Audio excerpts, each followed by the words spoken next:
किसान भाइयों, आजकल बहुत तेजी से चल रहा है चूना का प्रयोग करना खेत में, पेड़ पौधों पे चूना का छिड़काव करना।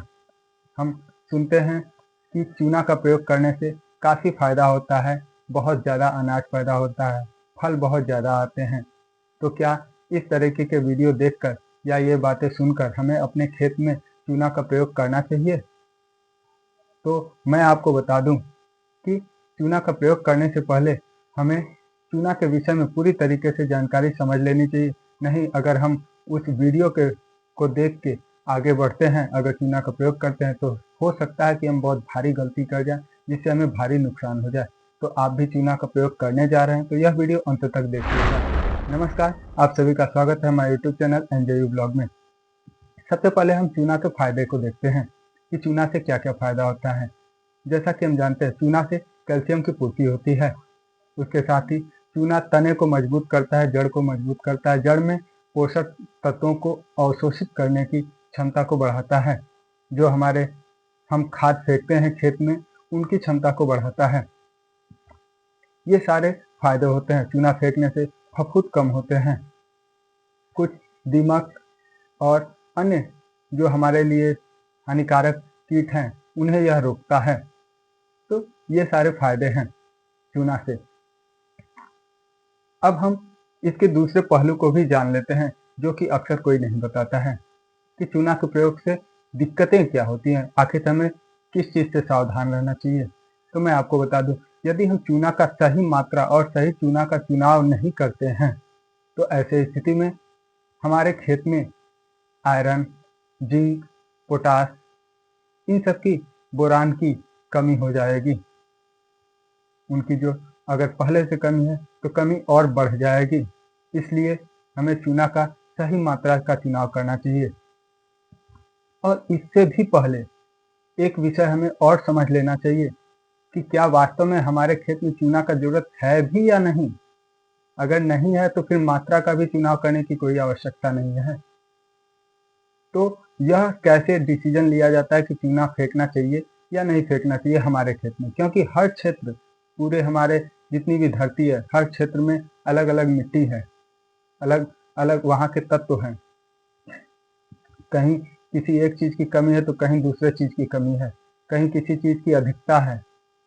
तो हमें अपनी मिट्टी के हिसाब से ही चलना चाहिए। तो यहाँ पे हम चूना का जो चुनाव करते हैं वह मिट्टी के पीएच पे डिपेंड करता है। यदि पीएच 7 से कम है, यानी अम्लीय है, तब हमें चूना का प्रयोग करना चाहिए। यदि क्षारीय है तो ऐसे स्थिति में चूना का हमें कभी प्रयोग नहीं करना चाहिए। और उसके साथ ही यदि हमारा एक नॉर्मल स्टेज पे है, यानी कि पीएच 7 पे है, न अम्लीय है ज़्यादा, ना ही क्षारीय है, एक संतुलन में है बना हुआ, तो वहाँ पे भी हमें चूना का प्रयोग नहीं करना चाहिए। क्योंकि अगर हम संतुलन पहले से है और हम चूना डाल देते हैं तो वहाँ का संतुलन बिगड़ जाएगा और मिट्टी क्षारीय हो जाएगी, जिससे कि जैसा जैसा मैंने बताया कि जिंक, आयरन, बोरान, इनकी कमी हो जाएगी। तो हमें चूना तभी प्रयोग करना है जब 7 से पीएच जो 7 है उससे कम हो, यानी कि हमारी मिट्टी खट्टी हो, अम्लीय हो। अब मात्रा हमें किस हिसाब से लेना चाहिए वो हम जान लेते हैं। यदि हल्का अम्लीय है तो हमें चूना हल्का उपयोग करना चाहिए, ज़्यादा अम्लीय है तो ज़्यादा प्रयोग करना चाहिए। और ये जो 2-4 किलो 5 किलो कहा जाता है, ये तो बिल्कुल ना सुने, इसे बिल्कुल ध्यान न दें, नहीं तो आपको नुकसान होगा। मैं आपको बताता हूँ कि जब पीएच 6.5 भी है तो भी आपको चूना नहीं डालना है। 6.5 से जब नीचे है, यानी 5-6 हो सकता है, ऐसे स्थिति में 1 कुंटल से 2 कुंटल चूना आपको खेत में अपने फेंकने हैं। इतना ध्यान देना है, चूना सिर्फ मिट्टी सुधारक है, यह कोई खाद नहीं है। यदि हमारा मिट्टी का संतुलन सही है तो वो खाद को सही पेड़ पौधों को सही तरीके से जाएगा, पेड़ पौधे उसे अच्छे से ले पाएंगे। यदि हमारा पीएच गड़बड़ है तो वो खाद को पूरी तरीके से हमारे पेड़ पौधों को नहीं मिल पाता है, वो फायदा ही नहीं ले पाते हैं, वो कमजोर रहते हैं, सुस्त रहते हैं। तो हमें सब कुछ मिट्टी के पीएच पे डिपेंड करता है चूना। अब यहाँ पे जैसा मैंने मात्रा बताया, यदि 5 से भी कम है, पीएच 5 से भी कम है, तो वैसे स्थिति में 2-4 क्विंटल प्रति एकड़ हमें चूना फेंकना है। लेकिन यह ध्यान देना है कि चूना हमें फसल के ऊपर नहीं फेंकना है।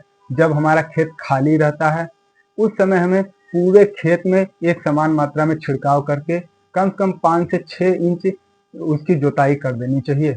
जोताई करने के बाद हल्की सिंचाई कर दीजिए ताकि वह पानी को पाके अपनी क्रिया पूरी तरीके से कर सके।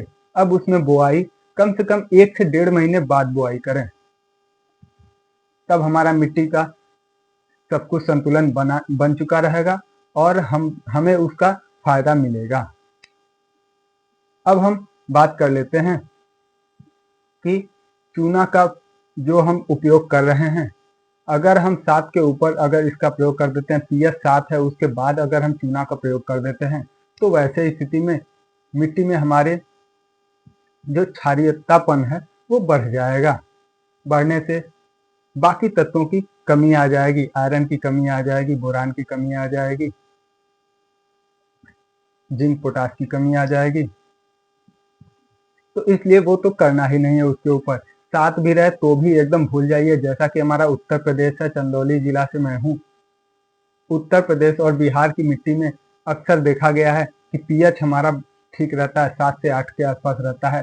तो ऐसे स्थिति में चूना हमारे लिए नहीं उपयोगी है, ये हमारे लिए नुकसानदेह है। अगर पेड़ में कैल्शियम की कमी है, लोग कहते हैं कैल्शियम कमी है चूना का प्रयोग कीजिए, तो वैसे स्थिति में अब मैं आपको बता दूं कि हमें जड़ में चूना नहीं देना है। हमें पत्तों के ऊपर आप चूना का प्रयोग कर सकते हैं, लेकिन कोई पाउडर का नहीं। जो चूना कैल्शियम नाइट्रेट आता है उसका घोल बना के और जब वो थिरा जाए, ऊपर जो पानी बचता है उस पानी का प्रयोग हम हल्का, बहुत हल्का पत्तों पे कर सकते हैं। उससे कैल्शियम की पूर्ति हो जाएगी, पेड़ पौधे मजबूत रहेंगे। क्योंकि जड़ में इसलिए नहीं करना, मिट्टी में हमें इसलिए नहीं करना है क्योंकि मिट्टी जब 7 है, पीएच 7 है, वैसे स्थिति में चूना कैल्शियम की मात्रा मिट्टी में हमारा पहले से मौजूद रहता है। लेकिन अगर पेड़ हमारा उस कैल्शियम को नहीं ले पा रहा है, उसके कारण हो सकते हैं, अलग कारण हो सकते हैं। पेड़ सुस्त होगा, मिट्टी सख्त होगी, तो ऐसे स्थिति में हमें बाकी चीजें जो बोरान है, नाइट्रोजन है, पोटाश है, जिंक है, इनकी प्रयोग करके उसे मजबूती देनी चाहिए।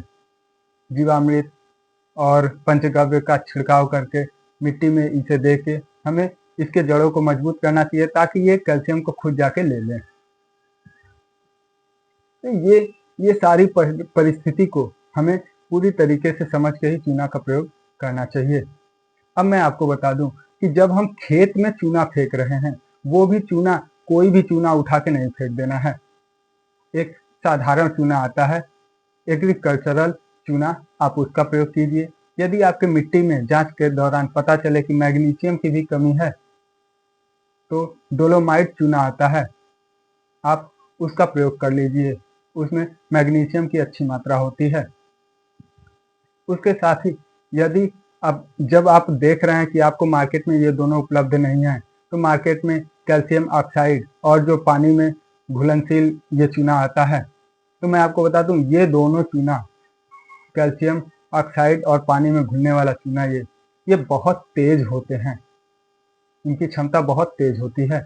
इसलिए इसका प्रयोग करने से पहले थोड़ा सावधानी रखिएगा। वीडियो काफी लंबा जा रहा है, इसलिए अब हम आगे नहीं बताएंगे। अगर ये चूना ही मिल रहा है तो इसका प्रयोग कैसे करें यह जानना हो तो आप हमें जरूर कमेंट कीजिएगा और हमारे व्हाट्सएप पे या फिर इस वीडियो में ही कमेंट कर सकते हैं। हम फिर विस्तृत रूप से सिर्फ उसी चूने पे आपको पूरी जानकारी देंगे कि वह किस हिसाब से यूज किया जा सकता है और कैसे उसके नुकसान से बचा जा सकता है। आज का यह वीडियो आपके लिए कितना उपयोगी है आप हमें कमेंट करके जरूर बताइएगा। तब तक के लिए धन्यवाद। आपका कोई भी प्रश्न हो खेती से जुड़े तो आप हमें कमेंट कीजिए। वीडियो अच्छी लगी हो तो लाइक और सब्सक्राइब करने के साथ साथ अपने दोस्तों को शेयर भी कीजिएगा।